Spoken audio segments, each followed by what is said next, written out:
예전부터 나름 전투기나 헬기 국내 개발 등등에 관심이 많았었는데 이제서야 포스팅을 하다니 힐릿 관심이 있는 만큼 차후에 새로운 소식들이 있으면 새롭게 포스팅할 생각이다. 얼마 전 지난 10월에 한국형 전투기 KEFX 개발 사업에서 모건모형이 드디어 공개가 되었다. 경기 성남의 서울공항에서 열린 서울국제항공 우주 및 방위산업 전시회에서 처음으로 공개되었다. KEFX 실제로 만들어질 실물 크기 모형 모업 사진이다. 개인적으로 참으로 형상이 이쁘다고 잘 빠졌다라고 느낌. 힐릿 먼저 제1을 살펴보자.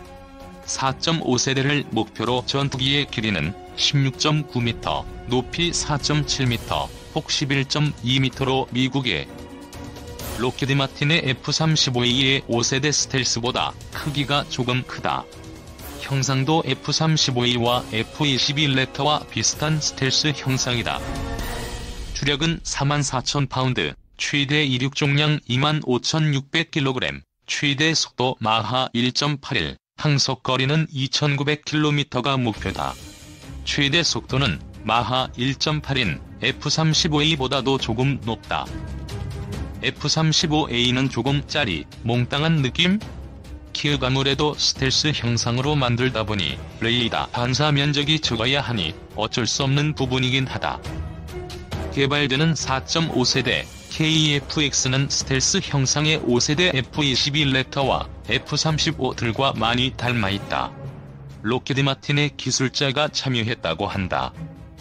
어차피 차후에 스텔스기로 가야 하니 나중에 구조 변경이나 개조 없이 하려고 미리 스텔스 형상으로 개발된다고 한다.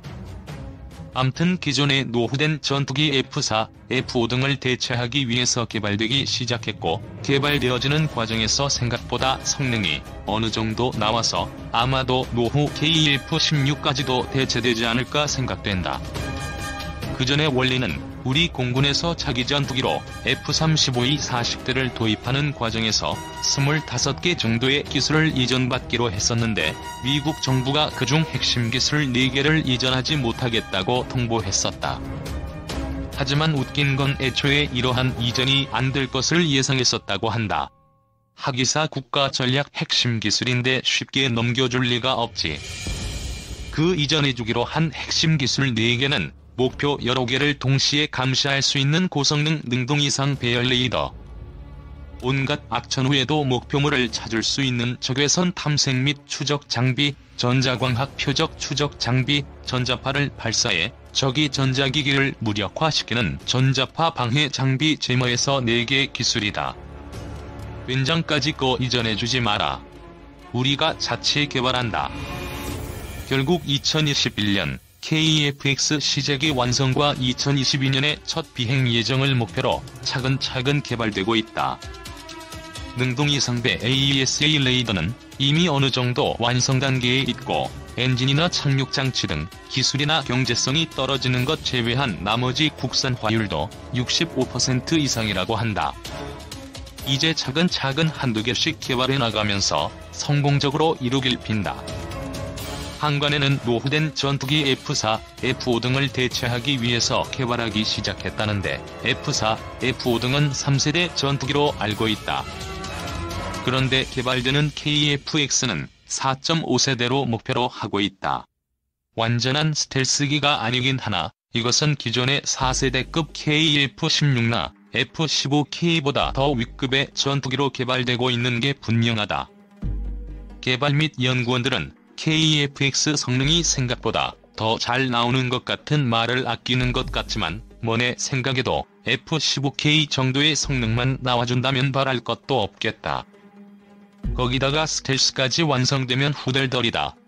그러면 F4, F5 대체는 물론 KF-16, F-15K까지 대체 가능하다. 어차피 개발되는 과정에서 물론 쉽지만은 않겠지만 핵심 기술이나 전자기술, 항전 기술 등은 나날이 진화되고 개량된 기술로 적용이 가능하니깐 충분히 가능성이 있다고 본다. 물론 중간에 실패도 있겠지만 꾸준히 개발해서 꼭 이루어지길 바라면서 파이팅! A1% 차세대 한국형 전투기 마하 1월 8일에 저피탐 설계, 공대공 미사일, 합동직격탄 등 다량 무장 기동력 F-35A보다 우수. 서울 ADX 2019 방산 전시회에서 처음으로 실물 모형 대중 공개.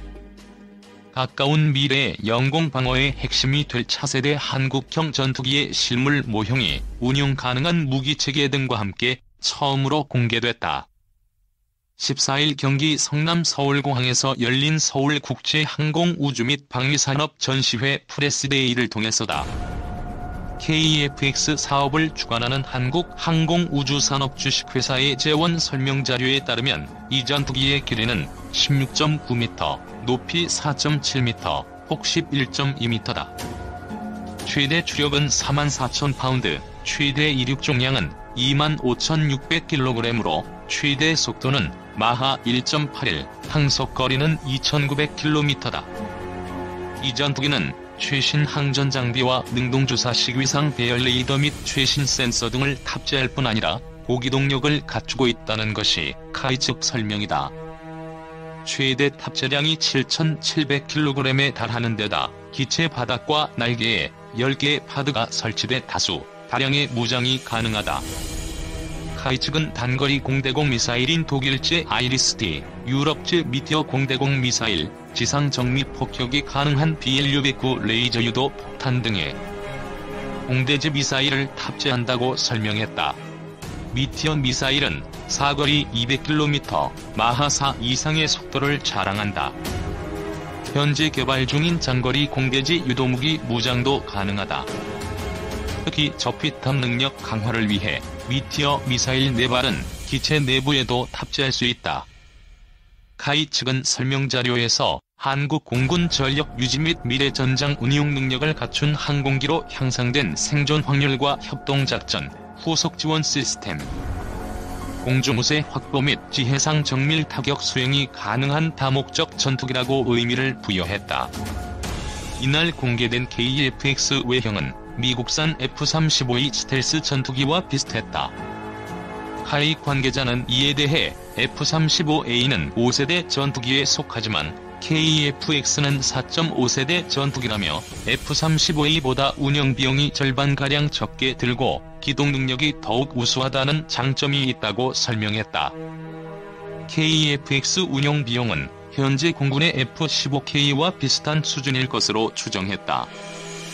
카이 측은 5세대 전투기와 비교해 상대적으로 떨어지는 저피탐 능력에 대해서는 개발이 완료된 이후에도 계속 강화해 나간다는 방침이다. 개발비만 총 8조 8,304억 원이 투입되는 KEFX 사업은 2016년 1월 개발이 시작돼 2018년 6월 기본 설계가 완료됐다. 현재 세부적인 하드웨어와 소프트웨어의 상세 설계가 마무리되고 부품 제작이 진행 중이다. 시제 1호기는 2021년 상반기에 출고된다. 이어 2022년 상반기 초도 비행시험을 시작해 2026년까지 개발이 완료될 예정이다. 부품 국산화 등을 고려해 초도 생산 물량은 일단 6대를 제작한다. ADX 관계자는 시제품 제작 전에 실물 모형을 먼저 공개한 배경에 대해 KEFX는 8조 원이 들어가는 정부의 대규모 국책 사업이라며 이 사업이 성공적으로 진행되고 있음을 알리는 대국민 중간 보고 차원이라고 설명했다. 무능, 무책임, 거짓말, 길 잃은 KEFX 사업. 미국의 핵심 기술 이전 거부로 논란이 되고 있는 한국형 전투기 사업.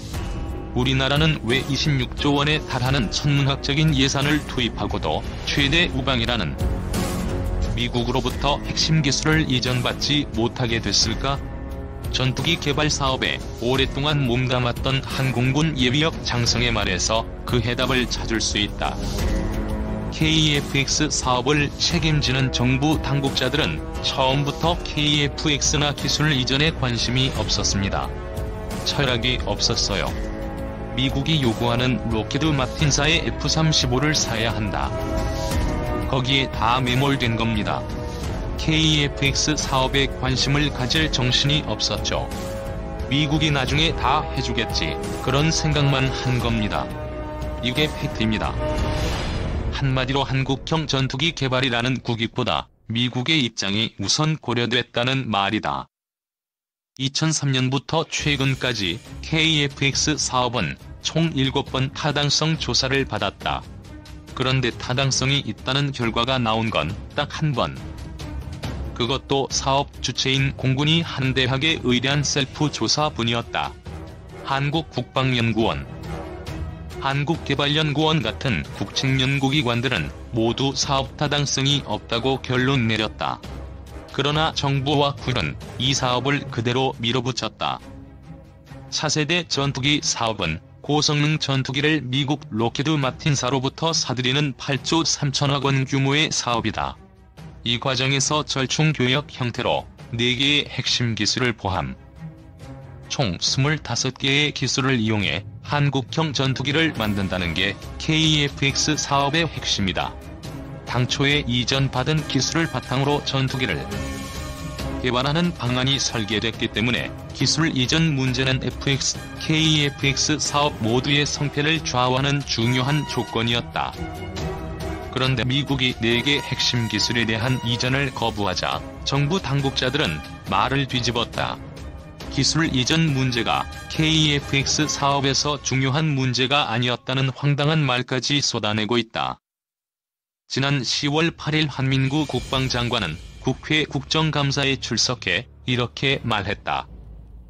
4개 기술의 이전에 관한 문제가 그렇게 결정적인 거냐? 그것 아니면 KF-X 사업을 기술 이전을 안 받고 다른 방법으로 할 수 있는 것은 없느냐 하는 문제는 또 우리가 생각해 볼 점이 있습니다. 게다가 정부는 이전 받지 못한 4개 핵심 기술을 우리 스스로 개발할 수 있다고 자신하고 있다. 이미 90% 정도의 기술을 확보하고 있다는 주장도 내놓고 있다. 그러나 이 말을 믿는 전문가는 거의 없다. 기술 개발을 할 수 있으면 좋죠. 지금 정부는 9천억 원 정도를 들여 4개 핵심 기술을 개발하고 또 체계 통합까지 이루겠다고 주장합니다. 그런데 그게 쉬운 일은 아닙니다. 대다수 국가들이 수조 원의 돈을 들이고도 실패한 일입니다. 상당한 기술을 가진 유럽의 경우도 AESA 레이더 하나 개발하는데 1조 원 넘는 돈을 썼습니다. 기간도 10년 넘게 걸렸고요. 만약 우리가 계획대로 기술 개발에 성공한다면 전 세계가 놀랄 획기적인 사건이 될 겁니다. 핵심 기술 이전이 불가능하다는 사실을 알게 된 시점에 대해서도 방위사업청, 국방부, 청와대의 주장이 모두 다르다. 심지어 같은 입에서도 매번 말이 달라졌다. 장명진 방위사업청장은 지난 10월 8일 국정감사장에서 올해 4월에야 알게 됐다고 했다가 FX 기종 선정 당시인 2013년에 이미 알고 있었다고 말을 바꾸는 등 오락가락했다. 한민구 국방장관도 마찬가지. 지난 10월 19일 국방위원회 회의에서는 4개 기술 이전이 안 된다는 것은 이미 사업을 시작하던 때부터 알고 있었다고 말했던 그는 10월 28일 국회 예산결산위원회에 출석해서는 올 6월에야 알게 됐다고 입장을 번복했다.